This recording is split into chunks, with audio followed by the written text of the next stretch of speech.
My name is Emily. I am 28 years old. I have been married to Daniel for 5 years. He is 30 years old now. He is my husband. He is a kind man. He is soft-spoken. He is calm and patient. He never raises his voice. He never insults me. He never ignores me. When I get sick, he takes care of me. When I feel tired, he brings me food. He makes tea for me in the morning. He cooks dinner when I am late from work. He listens to me when I cry. He holds me when I feel weak. He tells me, "You are strong, Emily. I am proud of you." Daniel is a good man. But sometimes I forget that. I have a good job. I work in a corporate office. I earn $5,000 every month. I worked hard to reach this position. I studied at night. I took extra courses. I pushed myself. But Daniel still works as a delivery driver. He earns $2,200 a month. He works long hours. He drives in the sun, in the rain, and in the cold. He comes home late and tired. He comes home with sore feet and dust on his shirt. He never complains. He just says, "It's okay, Emily." I like working, but slowly I started to feel different. I started to feel disappointed. I looked at other couples. I saw women wearing diamond rings and designer handbags. I saw men buying cars, houses, and expensive gifts for their wives.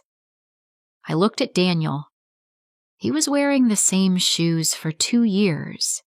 He never bought new clothes for himself. He never bought me expensive things. I began to compare him to other men. I began to feel angry. One day I asked him, "Daniel, why don't you do something better? Why don't you start a business?" He looked down and said, "I don't know how. I have never done business before." I became irritated. I said, "Other men do it. Why can't you?" Daniel stayed quiet. He always stays quiet. He looked at me, but he didn't say anything. His eyes looked sad. But I didn't stop. I kept comparing him to others. I kept saying, "You are not like other husbands." Daniel gives $1,000 to his parents every month. They are old and sick. He pays for their medicine.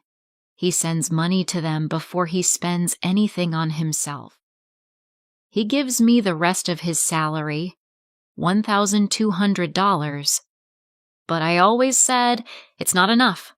I never said thank you. I never appreciated his efforts.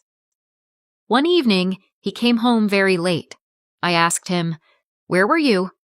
He said, "I was looking for another job." I was surprised. I asked, "Did you find one?" He said, "Not yet. But I will keep trying." The next day, he left early in the morning. He came back after sunset. He looked more tired than usual. He didn't smile. He didn't talk much. After 1 week, he told me, "I found a second job. I will work at a restaurant at night. I will earn $2,000 more." I said, "Good job." But I didn't ask how he felt. I didn't ask if he was okay.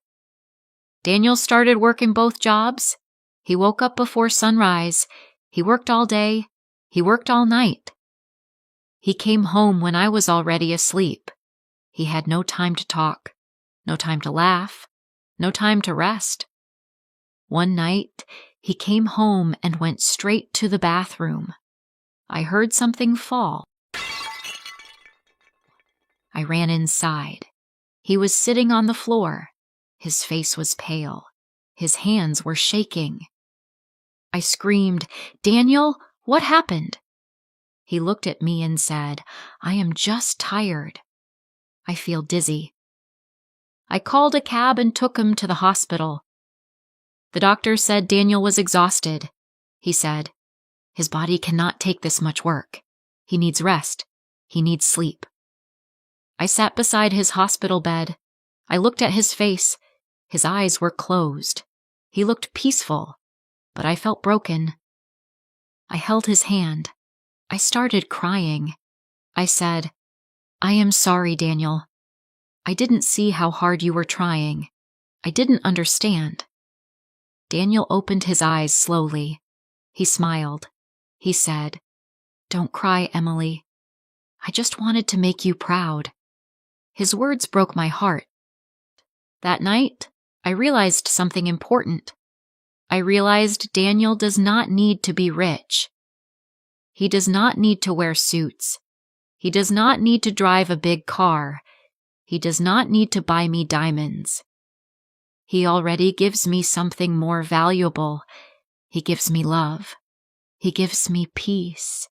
He gives me respect. He gives me support. He gives me himself. That is enough. That is more than enough. Since that day, I stopped comparing him to others. I stopped complaining. I stopped chasing things that do not matter. Now, I look at Daniel with new eyes. I see a man who works hard. I see a man who sacrifices. I see a man who loves deeply.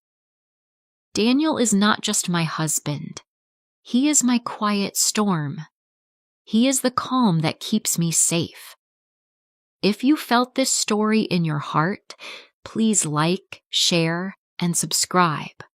Because sometimes true love doesn't shout. It just stays and never lets go.